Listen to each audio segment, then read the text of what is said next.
अस्सलाम वालेकुम, मैं हूं शाज़ेब खानज़ादा। अब से थोड़ी देर पहले ऑस्ट्रेलिया ने पाकिस्तान को 41 रन से शिकस्त दे दी है। करीब आता नजर आ रहा था पाकिस्तान, आखिर तक लग रहा था कि पाकिस्तान जीत सकता है। वहाब रियाज ने बड़ा अच्छा खेला। शुरू में पाकिस्तान की बॉलिंग ने बड़ा अच्छा परफॉर्म किया। आखिर में हालांकि ऐसा लग रहा था कि तकरीबन 400 रन तक ऑस्ट्रेलिया जा सकता है, मगर आज क्या क्या गलत हुआ। मिसफील्ड्स हुई, कैचेस ड्रॉप हुए, कहाँ गलत शॉट सिलेक्शन हुआ। हमारे पास एक बड़ा ज़बरदस्त पैनल मौजूद है। हमारे साथ मोहम्मद यूसुफ साहब मौजूद हैं, अब्दुल रज़ाक साहब मौजूद हैं, सिकंदर बख्श साहब मौजूद हैं। तीनों साबिक क्रिकेटर्स हैं, बहुत बड़ा नाम है। यूसुफ भाई, आपसे शुरू कर रहा हूँ। क्या गलत हुआ? लग रहा था कहीं ना कहीं कि जीत जाएंगे, अब से 15 मिनट पहले तक भी लग रहा था, फिर हार गए। रहमानिर्रहीम, मेरा ख्याल है एक शॉकिंग न्यूज़ है और सबके लिए, पूरे पाकिस्तान के लिए, पूरी पाकिस्तान कौम के लिए। एक आसान विकेट पर हम जीता हुआ मैच हारे हैं। और जैसे मैंने मैच के शुरू में या सेकंड हाफ में मेरे से पूछा गया था कि ये पाकिस्तान रन चेज़ कर लेगा, तो मैंने कहा था ठीक है 300 रन बड़ा टारगेट है, लेकिन हमारे दो सीनियर प्लेयर हफीज़ और मलिक को ये जो है ना इस पूरी रिस्पॉन्सिबिलिटी लेनी पड़ेगी, पूरी जिम्मेदारी लेनी पड़ेगी इस मैच को, क्योंकि बाकी जितने लड़के ज़्यादातर यंग हैं उनसे आप इतनी ज़्यादा उम्मीदें नहीं लगा सकते जितनी ये दो प्लेयर को, कि एक 20 साल खेला हुआ है, एक 14-15 साल खेला हुआ है। और मेरा ख्याल दोनों ही बहुत सॉफ्ट डिसमिसल हुए हैं। हफीज़ अच्छा खेल रहा था, लेकिन एक फुल टॉस बॉल पे गैप में नहीं खेल सके या क्लियर नहीं कर सके। या तो उसको आप रोलिंग खेलें और यहाँ पे स्टेडियम से बाहर फेंकने की शॉट खेलें। दूसरा, अगर आप मलिक को देखें, जब वो अंदर आए हैं पहली बॉल पे रन आउट होने लगे थे, कोई ज़्यादा एक्टिव नज़र नहीं आ रहे थे, मज़ा नहीं आ रहा था उनको देखते, और वह पहली बॉल पे वो आउट हो गए। तो दो आपके बड़े प्लेयर सॉफ्ट डिसमिसल, फिर आप 300 चेस कर रहे हैं। लेकिन मैं समझता हूँ कि बहुत ज़बरदस्त बैटिंग की हसन अली ने और वहाब रियाज ने। ऐसा फ्लैट ट्रैक था कि वो खेल रहे, तो ऐसे लग रहा है कोई प्रॉपर बैट्समैन खेल रहे हैं, बड़ी अच्छी शॉटिंग खेल रहे थे, सेंसिबल इनिंग खेल रहे थे। अनलकी रहे, और मैं समझता हूँ मैच विनिंग जो रिव्यू लिया है उनके कैप्टन फिंच ने, अगर वहाब रियाज खेलता रहता तो मेरा नहीं ख्याल है कि ऑस्ट्रेलिया ये मैच जीत सकती थी। 2 सेकंड ही रह गए थे, 2 सेकंड रह गए थे, मैच विनिंग रिव्यू था। ना ले रिव्यू, मगर इसको मैन ऑफ द मैच दे देना चाहिए मेरे हिसाब से। इस बात पर रज़ाक भाई, क्या गलत हुआ? आखिर तक लग रहा था, वहाब रियाज के आउट होने तक लग रहा था कि हम कहीं ना कहीं से इस मैच में कम बैक करके और ये जीत जाएंगे। रिक्वायर्ड रन रेट नहीं बढ़ा, 7 से अंदर उसको मैनेज किया, एक आध दफ़ा गया भी, तो उसके बाद कहाँ गलती हो गई पाकिस्तान से? टू द पॉइंट बात यह है कि पाकिस्तान की पूरी बैटिंग लाइनअप को वहाब और हसन अली से सीखना चाहिए कि क्रिकेट कैसे खेली जाती है। और बैड लक है हमारे लिए कि हमारी जो टेल है, जिन पे आप डिपेंड नहीं कर सकते, वो अगर छक्के या चौके मार के मैच को इतना क्लोज लेके जा सकते हैं। और जैसे यूसुफ भाई ने कहा, जीता हुआ मैच पाकिस्तान हारा है। इस चीज़ को मैं नहीं कहूँगा कि ऑस्ट्रेलिया बहुत अच्छा खेली है। पाकिस्तान ने ज़बरदस्त बॉलिंग में कम बैक किया, उसके बाद बैटिंग में फ़खर बैड लक हुई, आउट हुए, पर उसके बाद जैसे हफीज़ और इमाम ने स्टैंड दिया। पर बात वही चीज़ आ जाती है कि आपके 50 का या 45 रन का फ़ायदा नहीं अगर आप टीम के लिए नहीं खेलते। तो 50 के बाद ज़रूरी है कि आप टीम को, ज़रूरत है अब आपको टीम को जितवाने की, तो वहाँ पे आपको लेके जाना पड़ेगा। ये चीज़ें सीखने वाली होती हैं। और एंड ऑफ द डे देखें, जैसे वहाब और हसन अली ने बैटिंग की है, अनबिलीवेबल, और बड़ी ज़बरदस्त शॉटें मारी हैं। आप इसको ये नहीं कह सकते कि वो स्लॉगिंग कर रहे थे, जो उनकी रेंज में आई उन्होंने छक्का मारा। तो यही वनडे क्रिकेट है, ये इनसे सीखना चाहिए कि बैटिंग कैसे की जाती है वनडे। अच्छा, मगर शॉर्ट बॉल प्रॉब्लम आज भी कहीं ना कहीं नजर आया। आसिफ के डिसमिसल में नजर आया, आप बाबर आजम के डिसमिसल में भी कह सकते हैं, जिस तरह उन्होंने शॉट को कमिट किया। आपको लगता है ये प्रॉब्लम अभी है पाकिस्तान के साथ? हालांकि काफी हद तक मैनेज भी किया आज इस प्रॉब्लम को, मगर फिर भी आउट डिसमिसल्स हुए आज। नहीं, मैं नहीं समझता कोई शॉर्ट पिच का इतना कोई मसला है। थोड़ा सा पिच में अगर आप क्रॉस द सीम थोड़ा सा अच्छी लेंथ पे आप बॉल हिट करें तो बॉल थोड़ा सा हाइट पकड़ता है। और जैसा कि आसिफ अली की बात करते हैं, उसने मैच जो फील्डिंग में जो कैचेज छोड़े हैं तो सारा प्रेशर उसके ऊपर था, तो वो बैटिंग में बिल्कुल ही आउट ऑफ टच नज़र आया। जिस तरह वो नॉर्मली बैटिंग करते हैं वो नज़र नहीं आ रहे थे। तो यही वजह थी, बाकी शॉर्ट पिच में कोई ऐसा मसला नहीं था। और बड़ी ज़बरदस्त सेंसिबल बैटिंग चल रही थी। एक स्टेज पे वैसे लग रहा था कि पाकिस्तान बिल्कुल आराम से ही मैच जीत जाएगा, पर ये बैड लक रही पाकिस्तान के साथ। और वहाँ पर जो कॉर्ड बिहाइंड, जब यूसुफ भाई ने कहा है कि वो जो था वो टर्निंग पॉइंट था ऑस्ट्रेलिया के लिए। सिकू भाई, जो वहाब रियाज और सरफराज के दरमियान की बैटिंग है, मेरा ख्याल इतनी सेंसिबल बैटिंग बहुत कम नज़र आया है। जो बॉलर है जिससे डर है, स्टार्क है, उसको रिस्पेक्ट दे रहे हैं, पता है इस ओवर को निकालना है, इस डिलीवरी को निकालना है, किस ओवर में रन बनाने हैं। उसके बाद अचानक कोलैप्स हुआ। आप क्या समझते हैं, शुरू के आज बॉलिंग में जो पाकिस्तान का फेलियर था उसने डुबोया, बैटिंग में मिडिल ऑर्डर में मसला हुआ, कहां आपको लगता है कि जिस वजह से आज हम हार गए और जीत सकते थे? देखिए, बैटिंग की सारी बात हो गई, ये मैच ही गलत स्टार्ट हुआ है। मैच गलत इस तरह स्टार्ट हुआ है कि एक तो उन्होंने पिच ही गलत रीड की, टीम गलत सेलेक्ट की, उन्होंने 4 फास्ट बॉलर खिला दिए, शादाब को उन्होंने ड्रॉप किया। हालांकि मैं पहले प्रोग्राम में कह चुका हूं अर्ली मॉर्निंग की बहुत बड़ी गलती है। देखिए जी, प्राइम मिनिस्टर ने उसको ट्रम्प कार्ड बोला हुआ है, आपने उसको ड्रॉप कर दिया, यानी कि आपने प्राइम मिनिस्टर की बात ही को रिजेक्ट कर दिया। फिर उसके बाद आपने टॉस जीत के जो है बॉलिंग कर दी, और जबकि यहाँ पे बैठे अब्दुल रज़ाक शोर मचा रहे थे कि नहीं हमें बैटिंग करने, हम सब उनको अपोज कर रहे थे, मगर बिल्कुल रज़ाक की बात सही थी कि हमें पहले बैटिंग कर लेनी चाहिए थी। पिच बॉलिंग के अंदर पहले जो 20 ओवर थे हमारे बॉलर कंप्लीटली फेलियर थे, एक भी विकेट नहीं लिए, 146 रन बन गए। आखिरी के 10 ओवर हमने बड़े ज़बरदस्त कराए, सिर्फ 44 रन दिए। मिस्टेक कहाँ से हुई कि हम ये कह रहे थे कि जी शादाब का ड्रॉप होना बनता ही नहीं है, वी नीड अ बॉलर जो कि वैरायटी के साथ वो बॉल करता है, और मलिक की जगह ही नहीं बनती थी। हम पूरे 1-1.5 हफ्ते से इस बात को आर्ग्यू कर रहे हैं कि अगर एक बैट्समैन है जो कि 20 साल से पाकिस्तान के लिए क्रिकेट खेल रहा है, 250 मैच उसने खेले हुए हैं, तो वो 7वें नंबर पर बैटिंग क्यों करने आता है? आज वो पहले आए, थोड़ा सा ऊपर पहले आए, और उनके आपके पैर देखे, फास्ट बॉलर के सामने उनके पैर जमे हुए थे, वो कॉट बिहाइंड होकर चले गए। तो मैं समझता हूं कि आज हमारा स्टार्ट ही गलत था। अब मुझे लगता है कि पाकिस्तान क्रिकेट बोर्ड एक नया कोच रखेगा जो जाके पिच पढ़ा करेगा कि पिच में क्या है, क्या इधर हमने बैटिंग करनी है, बॉलिंग करनी है। इतना कंप्लीट फेलियर था, it was a bad start, जिसकी वजह से हम याद। यूसुफ भाई, शादाब के बारे में ज़ाहिर कमेंटेटर्स का भी एक डिवाइडेड ओपिनियन था। आज जो स्पेशलिस्ट स्पिनर हैं उसको ऑस्ट्रेलिया ने भी रेस्ट दिया था, मगर आसिफ और मलिक के दरमियान 5 रन बने हैं, 2 मिस फील्ड्स हैं, 2 ड्रॉप कैचेस हैं। जैसा कि रज़ाक भाई ने कहा कि आसिफ पर तो प्रेशर पड़ गया था कैचेस ड्रॉप करके। शुएब मलिक एक अच्छे फील्डर हैं, मगर उन्होंने मिस फील्ड भी किया, आज बैटिंग में भी नहीं परफॉर्म कर पाए। आपको लगता है शादाब को ड्रॉप करना, मलिक को खिलाना कहीं ना कहीं मिस्टेक है? ये तो हमने सुबह मैच शुरू होने से पहले भी कहा था कि शादाब इतनी बैटिंग तो कर लेता है, अगर मलिक को 7वें नंबर पे भेजना है तो उस नंबर पे शादाब बेहतर बैटिंग कर लेगा, जैसे आज हसन अली ने की है, वहाब रियाज ने की है। अगर देखिए, एक मेन प्लेयर 20 साल से बैटिंग पे खेल रहा है और मैनेजमेंट को उन पे यकीन नहीं है कि वो बैटिंग सही कर सकेंगे कि नहीं ऊपर, इसलिए उसको पीछे लेके जा रहे हैं। अगर जावेद भाई टीम में खेल रहे हों और उनको आप 6-7 में रखें तो मेरे ख्याल जावेद भाई वैसे ही घर आ जाएंगे टीम छोड़ कर। तो इसका मतलब है कि हमारी मैनेजमेंट को उन पर यकीन नहीं है। तो शादाब को तो वैसे भी बाहर नहीं करना चाहिए था, क्योंकि आपने मिडल ओवर में पाकिस्तान ने भी 80 रन खाए हैं स्पिनर पे, विकेट एक ली है। हो सकता है शादाब होता 2-3 विकेटें लेता, और गोरे जो हैं स्पिनर्स को थोड़ा सा मुश्किल होती खेलना। उन्होंने जाम्पा को इसलिए नहीं खिलाया कि हम लोग स्पिनर को अच्छा खेलते हैं, हमारा अटैक ही स्पिनर पे होता है। आप देखें हमारे बैट्समैन जैसे ही अंदर आते हैं स्पिनर लगाओ, इनकी कोशिश होती है जल्द अज जल्द उस पर रन्स कर लें। सरफराज ने कोशिश की, आते ही उसको चांस मिला, स्टंप उसका मिस हो गया। हफीज़ ने रन्स बनाने शुरू किए तेज़ी से स्पिनर के अगेंस्ट, और स्पिन पे ही वो आउट हो गए। तो हमारा एक टारगेट है स्पिनर्स का, उनका टारगेट होता है मीडियम पेसर या पेसर पर रन्स करने का। तो थोड़ा सा मैं समझता हूँ मिस कलेक्शन हो गई है इनसे, सरफराज से टीम खिलाने में थोड़ी सी जल्दी कर गए हैं। जो भी ये मैनेजमेंट मिलके ये टीम बनी होगी, थोड़ी सी गलती की है, शादाब बाहर नहीं होता। एक तो शादाब का फैक्टर हो गया, मोहम्मद आमिर ने बहुत ही ज़बरदस्त बॉलिंग की है और ना रन्स दिए और 5 खिलाड़ी भी आउट किए, और शुरू से लेकर आखिर तक ऐसा नहीं है कि किसी स्पेल में कम बैक किया हो।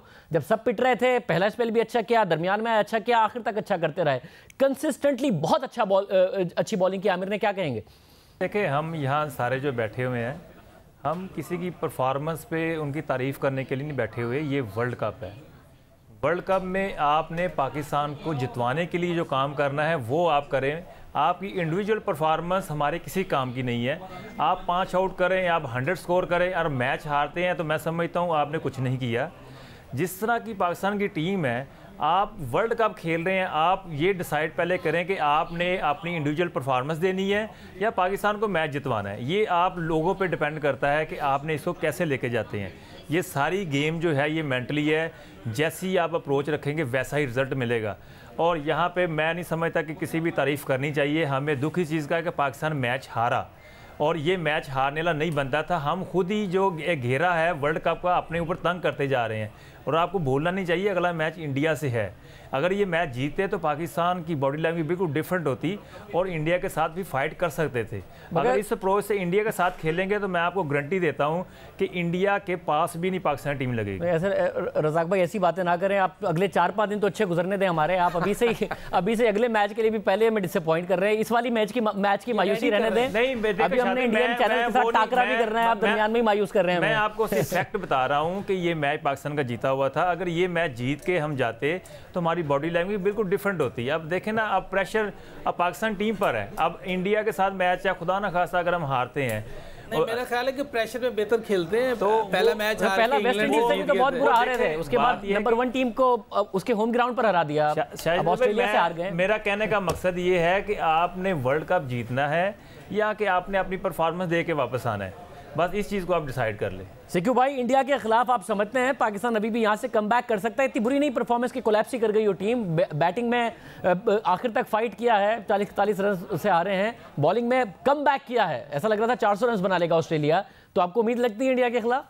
बिल्कुल मुझे उम्मीद है। देखें, पाकिस्तान की टीम हमेशा कम बैक करती है और बड़े डट के करती है, और इंडिया के साथ तो डिफरेंट बॉल गेम होता है ऑल टुगेदर।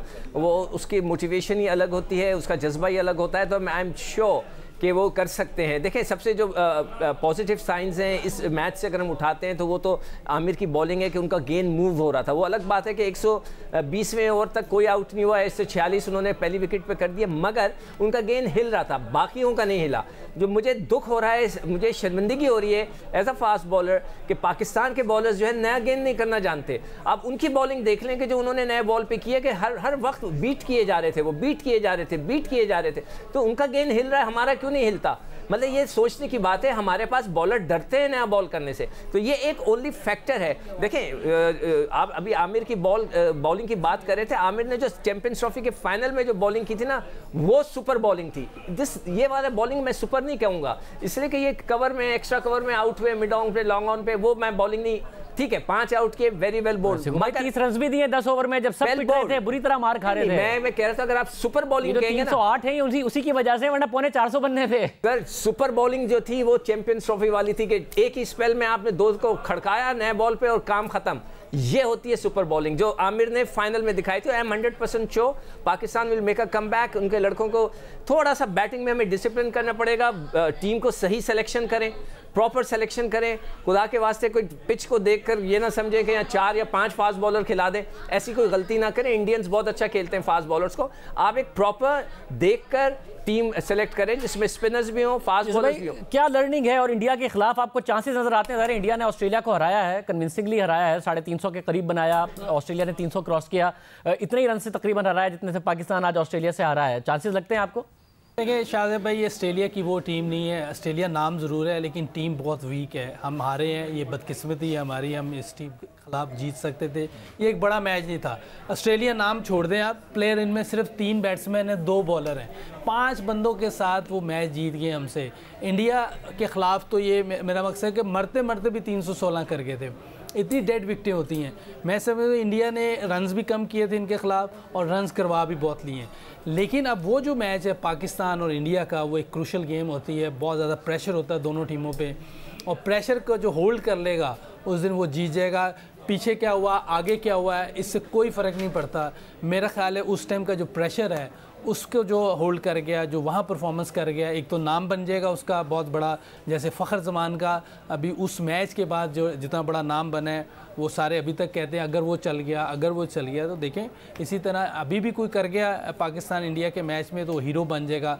पाकिस्तान पीछे कभी भी नहीं वर्ल्ड कप में मैच जीता, लेकिन इसका ये मकसद नहीं कि उस मैच में भी जाके हार जाएंगे। ठीक है, मैं टोटल डिफरेंट गेम है और प्रेशर गेम है, इसमें जो अच्छा खेलेगा वो जीतेगा। रज़ाक भाई, क्योंकि आप तो ये जो अनप्रेडिक्टेबल पाकिस्तान की टीम है उसका हिस्सा रहे हैं, बड़े मैचेस भी आपने जिताए हैं। अब अगर मैं उस मनफी नोट पे ही प्रोग्राम खत्म कर दूंगा, एक तो ऑस्ट्रेलिया से हारने की वजह से नींद नहीं आनी आज, और अगले 3 दिन नहीं आएगी इस डर में कि पाकिस्तान इंडिया से भी हार जाएगा, इसलिए मैं मस्बत कोई पॉइंट आपसे लेकर ही जाऊंगा अगले मैच के लिए। कोई मस्बत पॉइंट दे। नहीं, देखिए आप मेरी बात को गलत समझ रहे हैं मैं कह रहा था कि अगर ये पाकिस्तान ये मैच जीतता तो ये पाकिस्तान के लिए बड़ा अच्छा होता। आपने देखे ना, आप क्रिकेट खेल रहे हैं, आपने वर्ल्ड कप में रहना है, आपने सेमीफाइनल पहुंचना है, आपने फाइनल जीतना है, तो आपका ये टारगेट होना चाहिए। इस टारगेट की बिना पे मैं कह रहा हूँ पाकिस्तान टीम बहुत अच्छी है। मैं आपको अभी बता दूँ, जिस तरह पाकिस्तान ने अभी, मैं इस चीज़ पे एग्री करूँगा, अगर शादाब ये मैच खेल रहे होते तो हो सकता है कि मैच का रिजल्ट डिफरेंट होता, क्योंकि वो बैटिंग भी कर लेते हैं। तो इस चीज़ को मैं कह रहा हूँ पाकिस्तान को अपनी मिस्टेक से सीखना चाहिए। ये छोटी छोटी मिस्टेक्स हैं, आपने एक चेंज कर दी, वो एक बड़ी मिस्टेक थी। आज टॉस जीत के, ठीक है, वो उसको नहीं मैं कहूँगा कि जी आपको पहले बैटिंग करनी चाहिए थी, वो रिकवर हो चुका हुआ था। अब मैच आपके हाथ में था, जीता हुआ मैच हमने उनको ऑस्ट्रेलिया को दे दिया। इवन के ऑस्ट्रेलिया वो सोच भी नहीं सकते कि ये मैच जीत जाएंगे। तो बैड लक रही पाकिस्तान की, पर ये कि ये क्रिकेट है। ऑन दी डे इंडिया के खिलाफ हम पाकिस्तानी हैं, हमें दुख होता है अगर इंडिया के खिलाफ पाकिस्तान की बैड परफॉर्मेंस होगी। अगर पाकिस्तान जीतेगा तो हम सब, पूरी अवाम को और हमें सबको खुशी होगी। बहुत शुक्रिया, आपने तीनों पैनलिस्ट की राय सुनी। जाहिर है क्रिटिकल एनालिसिस है कि पाकिस्तान की टीम अच्छा परफॉर्म करे। मायूस भी हैं क्योंकि तीनों को लगता है कि पाकिस्तान आज का मैच जीत सकता था। प्रोग्राम में एक ब्रेक शामिल करेंगे। कल अचानक रात को 1:30 से 12 बजे वज़ीर आज़म इमरान खान ने कौम से खिताब किया। उसमें बहुत सारी बातें की हैं, बहुत सारी बातें हक़ाइक़ के बरक्स नज़र आती हैं जो वज़ीर आज़म ने दावे किए हैं। क्या क्या मामला है, तफसील से बात करेंगे ब्रेक के बाद।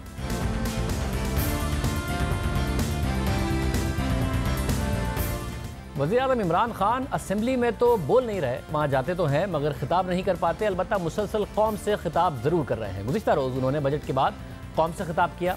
रात गए वज़ीर आज़म इमरान खान के खिताब में बहुत सी बातें ऐसी हैं जो हक़ाइक़ के मुताबिक दुरुस्त नहीं। या तो वज़ीर आज़म इमरान खान हक़ाइक़ से वाकिफ़ नहीं है, या फिर वज़ीर आज़म हक़ाइक़ छुपा रहे हैं, या जानबूझकर अवाम से गलत बयानी कर रहे हैं। वज़ीर आज़म इमरान खान के कौम से खिताब का जायज़ा लेते हैं। वज़ीर आज़म इमरान खान ने अपने खिताब में कहा कि ये नया पाकिस्तान है। कोई सोच सकता था कि इतने बड़े बड़े लोग पकड़े जाएंगे? अल्लाह ने पाकिस्तान में वो, और मैं उसका शुक्र अदा करता हूँ, वो काम किया जो कभी कोई तसव्वुर नहीं कर सकता था पाकिस्तान में, कि ये बड़े बड़े बुर्ज जो आज जेलों के अंदर है, कोई सोच भी नहीं सकता था। ये है तब्दीली। कोई ये सोच सकता था आज इस पाकिस्तान में कि जनाब वो लोग जो कानून जजों को टेलीफोन करके बताते थे कि ये करो, जिन्होंने डंडों से सुप्रीम कोर्ट के ऊपर हमला किया और सुप्रीम कोर्ट के चीफ जस्टिस को भगाया, फिर ब्रीफ केस चला के जजेस को ख़रीदा, ये इस पाकिस्तान में हुआ करता था। आज एक अदलिया आज़ाद है। आज इमरान खान ना अदलिया को कुछ कर सकता है, ना नैब को कुछ कर सकता है। नैब मेरे नीचे नहीं है। क्या वज़ीर आज़म इमरान खान का ये दावा दुरुस्त है? इससे पहले क्या कभी बड़ी बड़ी गिरफ्तारियां नहीं हुई हैं? क्या माजी में सियासतदान इस तरीके से गिरफ्तार नहीं हुए?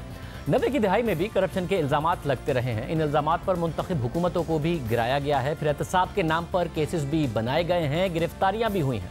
साबिक वज़ीर आज़म बेनज़ीर भुट्टो को भी जेल का सामना करना पड़ा। उनके शौहर और साबिक सदर आसिफ अली ज़रदारी आज ही जेल नहीं गए, पहले भी 11 साल तक जेल में रहे। खुद साबिक वज़ीर आज़म नवाज शरीफ को भी करप्शन के इल्ज़ामात का सामना रहा।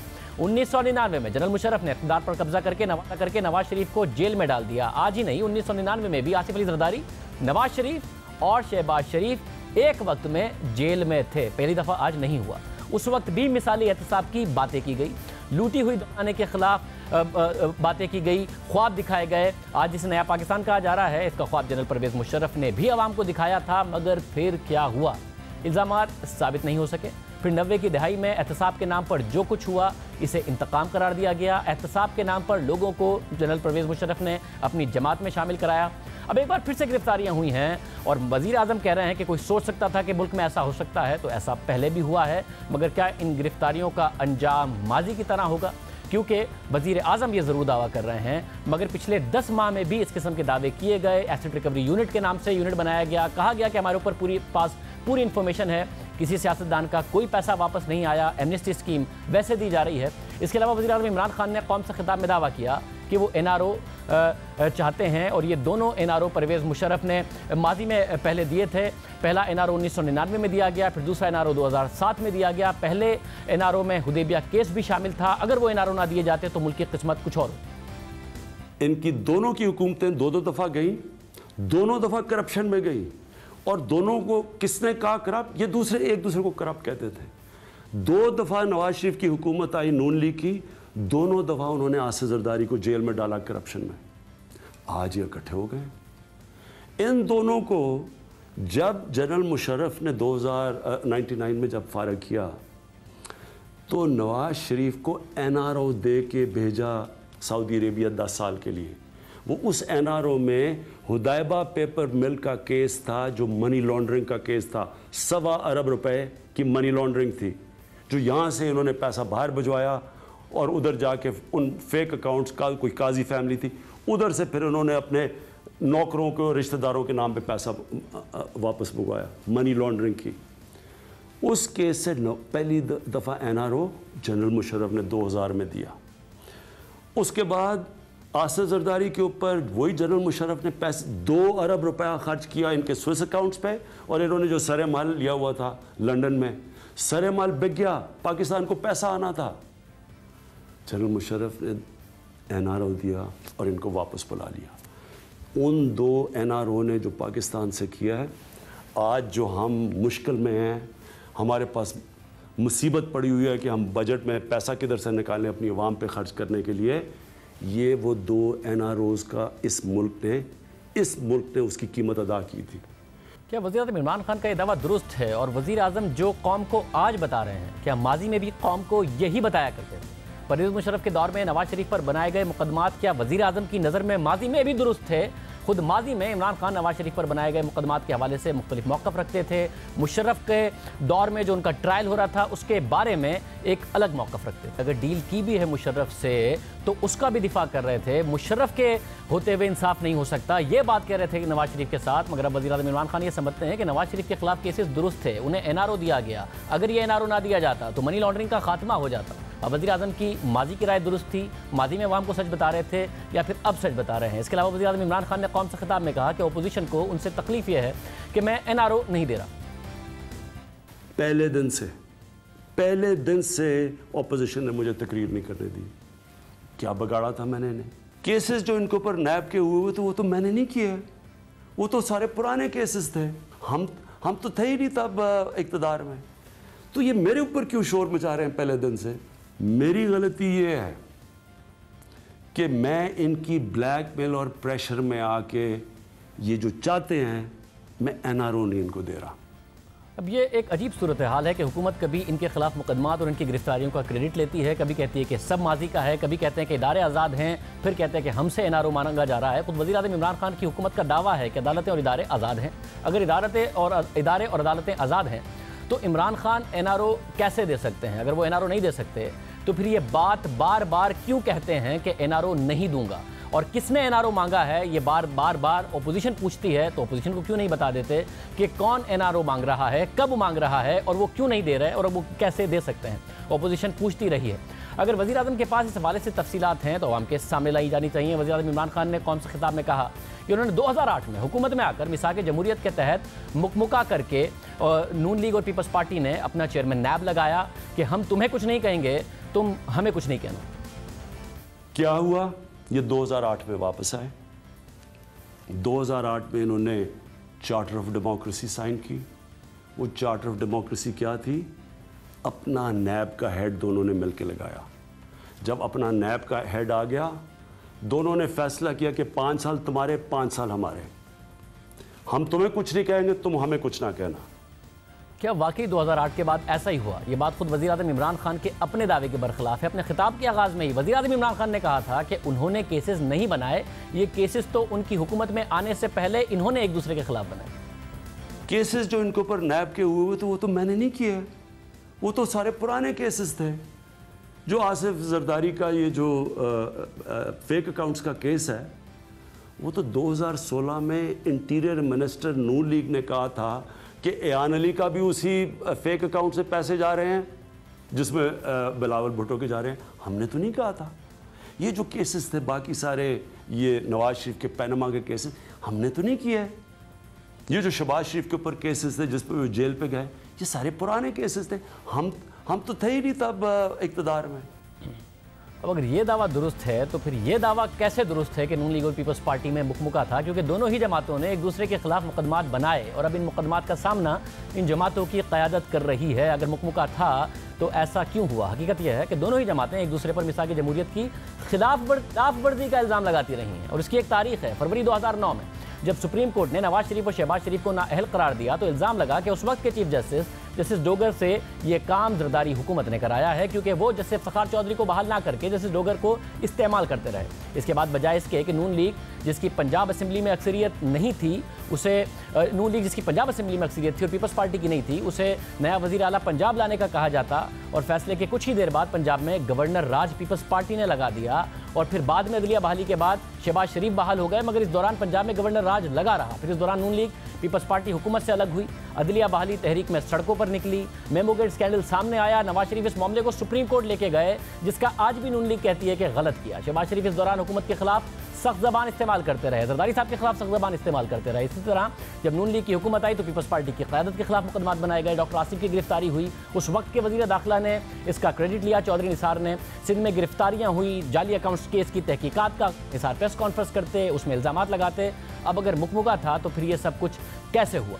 इसी तरह वज़ीर आज़म इमरान खान ने कहा कि उन्होंने अपने खर्चे कम किए हैं, किसी वज़ीर आज़म ने ये नहीं किया और उन्होंने कहा कि मैंने सिवाय सिक्योरिटी के जो बाकी खर्चा है वो मैं खुद करता हूँ। अपनी कुर्बानियाँ जो किया हमने अपने खर्चे कम किए हैं। मैं फिर से कह रहा हूँ कि मैं प्राइम मिनिस्टर मैं चैलेंज करता हूँ, कोई प्राइम मिनिस्टर ने मैं सिवाय सिक्योरिटी की वजह की सारा खर्चा मैं अपना करता हूँ। मेरे खर्चे में मेरा घर का खर्चा पूरा नहीं होता, लेकिन मैं अपने मुल्क के लिए कुर्बानी दे रहा हूँ क्योंकि मेरा मुल्क मुश्किल में है। इस दावे का भी जायज़ा ले लेते हैं क्योंकि इक़्तिदार में आने के बाद वज़ीर आज़म हाउस नहीं इस्तेमाल करेंगे, वहाँ पर जो गाय भैंसी थी उनको भी नीलाम कर दिया गया, गाड़ियों की नीलामी की बातें हुई, खर्चे कम करने की बातें हुई, मगर हकीकत यह है कि तहरीक इंसाफ की हुकूमत ने कल जो बजट पेश किया है उसमें वज़ीर आज़म हाउस के अखराजात में 18% से ज़ायद इजाफा तजवीज़ किया गया है। माजी में वज़ीर आज़म हाउस के लिए 980 मिलियन यानी कि तकरीबन 98 करोड़ रुपए मुख्तस किए थे, इस बार 1 अरब 17 करोड़ रुपए रखे गए हैं, 18% से ज़ायद इजाफा। गुज़िश्ता बरस भी ज़ायद खर्च हुए। हकीकत यह है कि रवा माली साल भी हुकूमती अखराजात में इजाफा हुआ कि आइंदा साल में भी सूरत हाल यही होगी। हुकूमती दावे अखराजात में कमी के हैं मगर हकीकत में अखराजात ज़्यादा ही होंगे और तजवीज़ किए गए हैं। इसके अलावा वज़ीर आज़म इमरान खान ने कहा कि माजी की हुकूमतों ने जो कर्जा लिया 3000 अरब रुपए तो उन कर्जों पर सूद की मद में चले जाते हैं, तो मैं मुल्क कैसे चलाऊं? ये जो 30,000 अरब रुपया कर्जा चढ़ा है, आपको पता है इसका क्या नुकसान है?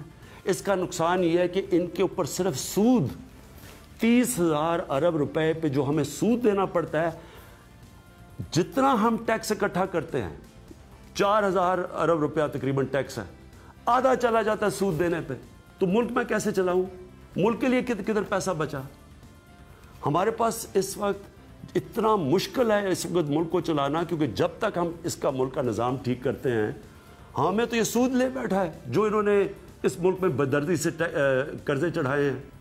कि दावा दुरुस्त है, कर्जे ज़ाहिर है माजी में लिए गए, उन पर सूद भी अदा किया जा रहा है, माजी में भी अदा किया जाता था, गुज़िश्ता माली साल में भी ऐसा हुआ, इससे पहले भी सूद अदा किया गया, साथ ही मुल्क भी चलाया गया।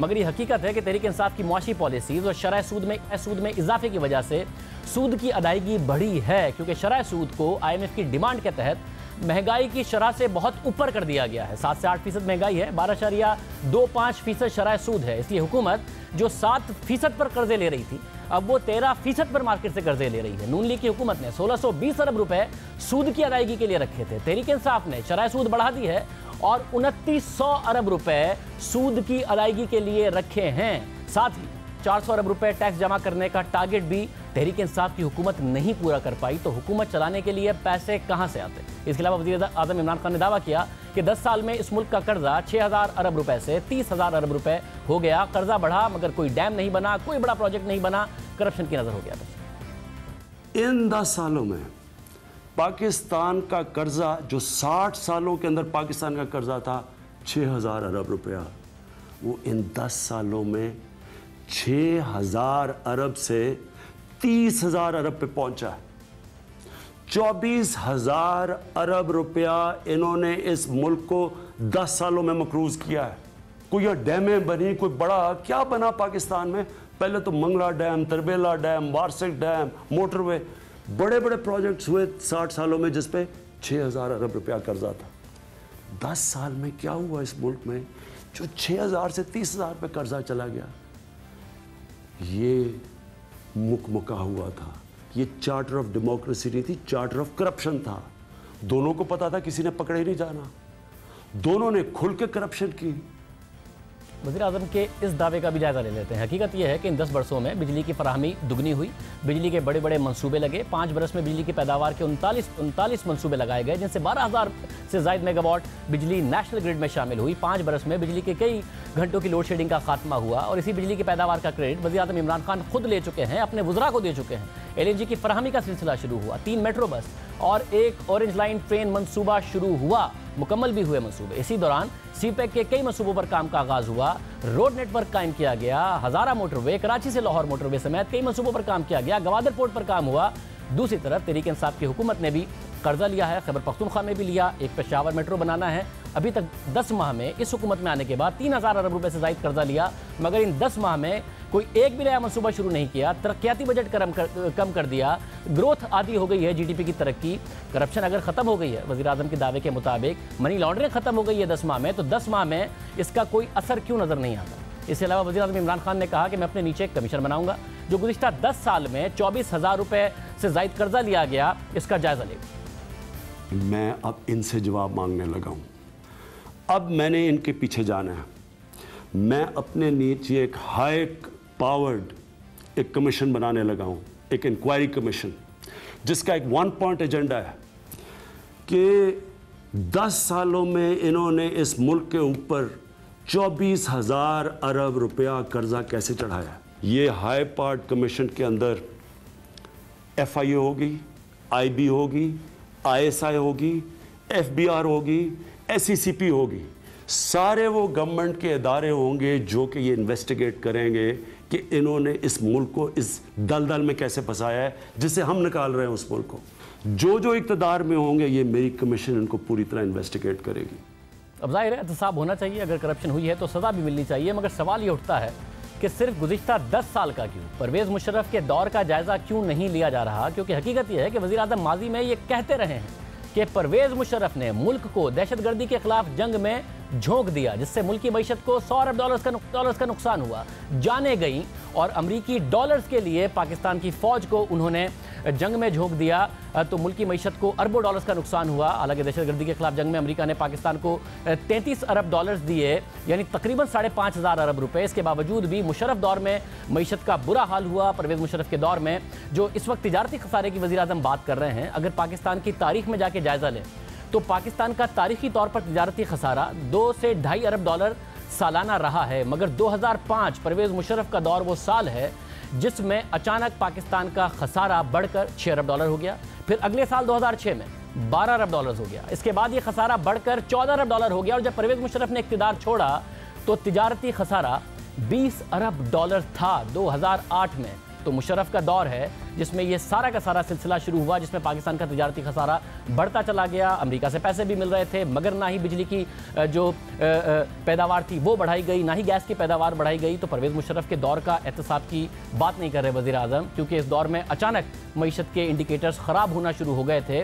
और पहले वज़ीर-ए-आज़म खुद यही कहा करते थे कि जो उस दौर में बहुत ज़्यादा लूट मार हुई है, बहुत बड़े बड़े डाकू हैं। साथ ही वज़ीर-ए-आज़म जो बात कर रहे हैं कि 10 साल का मैं तहकीकात कराऊंगा, तो 5 साल जो पाकिस्तान पीपल्स पार्टी के हैं उसका जवाब तो वफाकी वज़ीर ख़ज़ाना डॉक्टर हफीज़ शेख दे सकते हैं, क्योंकि वो उस वक्त पीपल्स पार्टी के वज़ीर ख़ज़ाना थे। तो बाकी के 5 साल का हिसाब वो नून लीग से ले सकते हैं। और वज़ीर-ए-आज़म खुद माजी में क्या इल्ज़ामात मुशर्रफ के दौर पर लगाते रहे?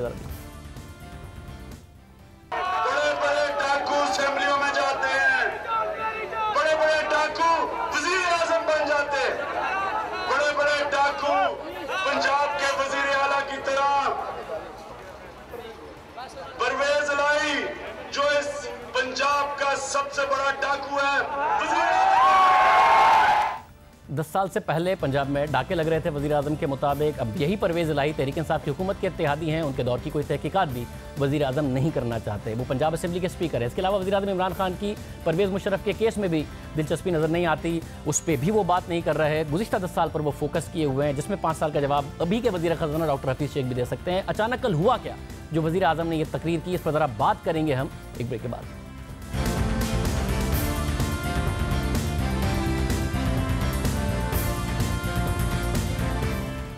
वज़ीर आज़म की कल रात की तकरीर, आखिर हुआ क्या था? हमारे साथ सीनियर तज्ज़ियाकार, सीनियर सहाफ़ी हामिद मीर साहब मौजूद हैं। मीर साहब, बहुत शुक्रिया।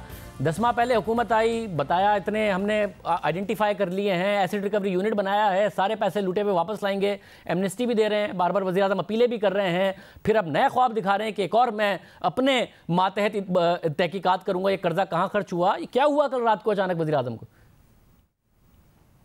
देखिए, मेरा ये ख्याल है कि कल जो कौमी असम्बली के इजलास में जो कुछ हुआ वो बहुत ही मेरा ख्याल है कि तशवीशनाक है, काबिल मज़म्मत है, वो नहीं होना चाहिए था।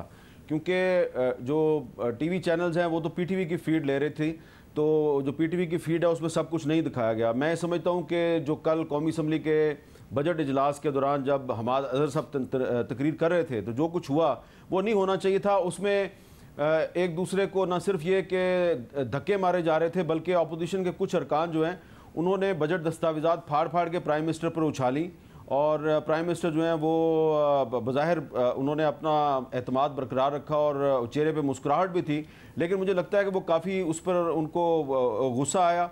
और जब वो वहाँ पे फिर उनकी बहन के ख़िलाफ़ बहुत नारेबाजी की गई, अलीमा खान साहबा के ख़िलाफ़, तो मैं समझता हूँ कि जो कल जो कौमी असम्बली के बजट इजलास में जो कुछ हुआ उसके जो असरात थे वो आपको रात की तकरीर में नज़र आए, और उसमें जो उनकी बॉडी लैंग्वेज थी उसमें आपको काफ़ी अग्रेशन नज़र आ रहा था। हालांकि पिछले काफ़ी दिनों से इमरान खान साहब जो हैं वो बड़े तहम्मुल के साथ और बड़ी वो मतानत का मुजाहरा कर रहे थे, लेकिन कल अचानक जो उनकी बॉडी लैंग्वेज में जो एक आपको अग्रेशन नज़र आया, मेरा ख्याल है उसकी वजह बजट इजलास था। और फिर जो वो तकरीर जो है वो डिले भी होती रही, तो शायद वो सलाह मशवरा कर रहे थे, और हमें पता चल गया था कि वो क्या ऐलान करना चाह रहे हैं। और हमारा यही ख्याल था कि एसेट रिकवरी यूनिट तो पहले से काम कर रहा है, तो फिर ये जो कर्ज़ों के बारे में ये बात कर रहे हैं कि जी हम पता लगाएंगे ये कर्ज़े किधर गए, तो उन्होंने अब ऐलान तो कर दिया है। और फिर उन्होंने उस कमीशन में जिन इदारों को शामिल करने की बात की है वो सारे इदारे उनके मतहत हैं, FIA भी, FBR भी,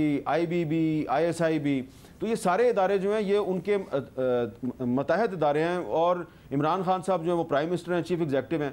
तो ये जो कुछ भी ये सामने लेके आएंगे उस पर अपोजिशन ये कहेगी कि जनाब वज़ीर आज़म साहब जो हैं उन्होंने अपने मतहत जो है उनको अपने साथ बिठाया और हमारे खिलाफ एक चार्जशीट पेश कर दिया है। लेकिन दूसरा जो पहलू है वो ये है कि मेरी ज़ाती राय में ये एक दफ़ा मामला तय हो जाना चाहिए। ये ठीक है कि एसेट रिकवरी यूनिट तो पहले से काम कर रहा था, लेकिन ये बात जो है ये काफ़ी इमरान खान साहब और उनके वज़रा जो हैं उन्होंने इसको एक नैरेटिव बना लिया है कि हमारी जो कारकर्दगी है वो इसलिए बेहतर नहीं हो पा रही कि माजी में जो मुस्लिम लीग नून और पीपल्स पार्टी की हुकूमतें हैं उन्होंने बहुत लूटमार किया और पाकिस्तान में कर्ज़ों का एक पहाड़ खड़ा कर दिया है। तो अच्छी बात है कि जो हफीज़ शेख साहब जो पीपल्स पार्टी की हुकूमत के वज़ीर ख़जाना थे वो इस कमीशन के सामने पेश होकर बताएंगे कि सबसे लंबा अरसा मैं वज़ीर ख़जाना था और ये कर्ज़े जो मेरे दौर में आए ये कर्ज़े कहाँ कहाँ पे ख़र्च हुए। तो ये तो वज़ीर ख़जाना की ज़िम्मेदारी होती है ना कि कर्ज़े जो आते हैं और कहाँ पे ख़र्च होते हैं तो उसी को बताना होता है। तो वो बताएंगे। और खुसरो मुख्तियार साहब जो हैं ये मुस्लिम लीग नून की जो हुकूमत थी उसमें थे, बड़े अहम ओहदों पे रहे हैं, तो इनको भी पता होगा सब कुछ। तो ये इमरान खान साहब की काबीना के अंदर ही बहुत से ऐसे लोग हैं जो पिछले 10 साल में मुख्तलिफ हुकूमतों में शामिल रहे और वो खुद ही आके इस कमीशन को बताएंगे कि ये कर्जे कहाँ पे खर्च हुए। मैं समझता हूँ कि इस पर अपोजिशन को ज़्यादा एतराज़ नहीं करना चाहिए, क्योंकि दूध का दूध पानी का पानी होने देना चाहिए। क्योंकि जो बजट डॉक्यूमेंट्स होती हैं, जो गैर मुल्की कर्जे आते हैं वो हवा में तो नहीं आते ना, उनकी बाकायदा डॉक्यूमेंटेशन होती है। फिर वो कर्जे कहाँ कहाँ पे खर्च होते हैं, किस किस मिनिस्ट्री के ज़रिए किस किस प्रोजेक्ट में कैसे खर्च होते हैं, उसका पूरा एक तरीक़ाकार मौजूद है। हर चीज़ की डॉक्यूमेंट्री एविडेंस मौजूद है। तो दूध का दूध और पानी का पानी हो जाएगा। पता चलेगा कि जब पीपल्स पार्टी के दौरे हुकूमत में स्वात में एक बहुत बड़ा ऑपरेशन हुआ था और 35 लाख के करीब लोग जो हैं वो जब IDPs बने थे तो वो ऑपरेशन कैसे हुआ और वो IDPs को कैसे संभाला गया, उसके लिए कहाँ कहाँ से कर्जे लिए गए, कहाँ कहाँ से पैसे आए, कहाँ खर्च हुए। नवाज शरीफ साहब के दौर में जो ज़रबे अज़ब ऑपरेशन शुरू हुआ कबायली इलाके में और उसके नतीजे में जो दहशत गर्दों की पनाहगाहें हैं वो ख़त्म हुई, उसके नतीजे में भी बहुत से लोग IDPs बने थे। एक कबायली एजेंसी में नहीं 3-4 कबायली एजेंसियों में लोग IDPs बने थे, उसके लिए भी कर्जे लिए गए थे। वो कर्जे कहाँ कहाँ से लिए गए, कहाँ कहाँ खर्च हुए। मैं समझता हूँ कि ये बहुत अच्छी बात है कि इमरान खान साहब जो हैं वो तो शायद अपोजिशन को एक्सपोज करना चाह रहे हैं, लेकिन ये जब मामलात जो हैं ये कमीशन के सामने आएंगे और यकीनन उसमें अपोजिशन जो है उसको भी अपने डिफेंस का मौका दिया जाएगा, तो वो भी सरकारी डॉक्यूमेंट्स लेके आएंगे, तो दूध का दूध पानी का पानी होगा। पता चलेगा कि कर्जे कहाँ कहाँ से आए, कहाँ कहाँ पे खर्च हुए। और इमरान खान साहब हो सकता है कि जब कमीशन की रिपोर्ट मुकम्मल हो जाए तो हो सकता है कि उनको लेने के देने पड़ जाए। सब मुशर्रफ के एहतसाब की और उस दौर के एहतसाब की बात नहीं करते उन लोगों की। पहले सारी जिंदगी बताते रहे अपनी सियासत में कि मुशर्रफ की जो आमरीत थी उसने मुल्क तबाह कर दिया। अब बताते हैं कि 10 साल की जो जमहूरियत और जमहूरियत का लफ्ज़ लेके कहते हैं इसने मुल्क तबाह कर दिया। ये बदल गए वज़ीर आज़म, ये मुशर्रफ के दौर के एहतसाब की बात नहीं करते। देखिए शाहज़ेब भाई, जब जनरल परवेज़ मुशर्रफ साहब इस मुल्क के स्याह व सफ़ेद के मालिक थे तो इमरान खान साहब पाकिस्तान की कौमी असम्बली में अपनी पार्टी के वाहिद रुकन कौमी असम्बली थे। और उस ज़माने में जब हम कभी उनको अपने इस प्रोग्राम कैपिटल टॉक में बुलाया करते थे तो यकीन कीजिए कि हमें जो है इतनी परेशानी होती थी, इतने प्रेशर का सामना करना पड़ता था। मुझे 3-4 लोगों की एक लिस्ट दी गई थी आर्मी हाउस से, जो मुशर्रफ साहब के एक राइट हैंड मैन थे, उन्होंने एक लिस्ट दी हुई थी, ब्लैक लिस्ट, इन लोगों को आपने नहीं बुलाना। उसमें जावेद हाशमी साहब थे, उसमें ख्वाजा आसिफ साहब थे, उसमें इमरान खान साहब भी शामिल थे, और उसमें जो है एक नाम चौधरी निसार अली खान साहब का भी था। तो हमें बड़ी प्रॉब्लम होती थी। और इमरान खान साहब के बुलाने पे अक्सर औकात जो है वो परवेज़ मुशर्रफ साहब बराह रास्त जो है वो अपने डिसप्लेयर का इजहार करते थे, क्योंकि इमरान खान साहब जो है वो जो उनका कबायली इलाके में ऑपरेशन था उस पर हमेशा वो क्रिटिसिज्म करते थे। और उसके बाद फिर आपको याद होगा कि जब 2007 मई के महीने में कराची में एक बहुत बड़ा कत्लेआम हुआ था, तो उस पर इमरान खान साहब ने उस दिन 12 मई 2007 वाले दिन यहाँ बैठकर जो बातें की थी उस पर भी परवेज़ मुशर्रफ साहब बहुत नाराज़ हुए। और इमरान खान साहब ने मुशर्रफ साहब के खिलाफ जो तहरीक थी उसमें भी बड़ा अहम किरदार अदा किया। तो जो पूरा मुशर्रफ का दौर था तो इमरान खान साहब परवेज़ मुशर्रफ के खिलाफ बहुत खुलकर तनकीद करते थे, और इसी वजह से अवाम में उनकी पजीराई हुई मीडिया की वजह से, क्योंकि मीडिया जो है वो रिस्क लेकर इमरान खान साहब की जो एंटी मुशर्रफ जो उनका नैरेटिव था उसको हाईलाइट करता था। अब बड़ी अजीबोगरीब बात है कि इमरान खान साहब इस मुल्क के वज़ीर आज़म बन चुके हैं, और जब से वो वज़ीर आज़म बने हैं तो उनकी ज़ुबान पर मुशर्रफ का नाम ही नहीं आता, और परवेज़ मुशर्रफ के खिलाफ केस भी चल रहा है। तो कई दफ़ा हमने जो है इसको पता भी करने की कोशिश किया है, इमरान खान साहब के इर्द गिर्द खुद उनसे भी बात की है। तो ये बिल्कुल एक तासुर बिल्कुल दुरुस्त है कि परवेज़ मुशर्रफ का एहतसाब जो है वो इमरान खान साहब की बिल्कुल कोई प्रायोरिटी नहीं है। शायद उसकी एक वजह यह है कि परवेज़ मुशर्रफ के जो वकील थे और जो अल्ताफ़ हुसैन के भी वकील थे फ़रोग नसीम साहब, वो अब इस हुकूमत के वज़ीर कानून है, और बहुत से जो परवेज़ मुशर्रफ के जो की कैबिनेट के जो वज़ीर थे वो अब इमरान खान साहब के भी बहुत करीब हैं। और आज जो डेवलपमेंट हुई है, तो आज जो एक स्पेशल कोर्ट जो मुशर्रफ के खिलाफ आइन से गद्दारी का केस चला रही है, उस स्पेशल कोर्ट ने मुशर्रफ साहब से अब उनके जो डिफेंस का राइट है वो ले लिया। वो समझते हैं कि परवेज़ मुशर्रफ साहब जो हैं वो बार बार ये कहते हैं जनाब कि हमें टाइम दे दें, टाइम दे दें, तो अब उनको टाइम नहीं मिलना चाहिए। और जो अदालत है उसने वजारत कानून से कहा है कि अब वजारत कानून जो है वो इनके लिए किसी वकील का बंदोबस्त करे। तो वजारत कानून में फिर फ़रोग नसीम साहब बैठे हुए हैं। और जब ये बड़ा दिलचस्प होगा साहब, मैं अनफॉर्चुनेटली वक्त खत्म हो रहा है, साहब हमारे साथ मौजूद थे। अब देखते हैं कि हुकूमत इस हवाले से क्या करती है। वज़ीर आज़म की कल की तकरीर, उसका पस मंज़र, इस पर तफसीली बात हुई। आज के प्रोग्राम में इतना ही, आपसे कल के प्रोग्राम में मुलाकात होगी। अल्लाह हाफ़िज़।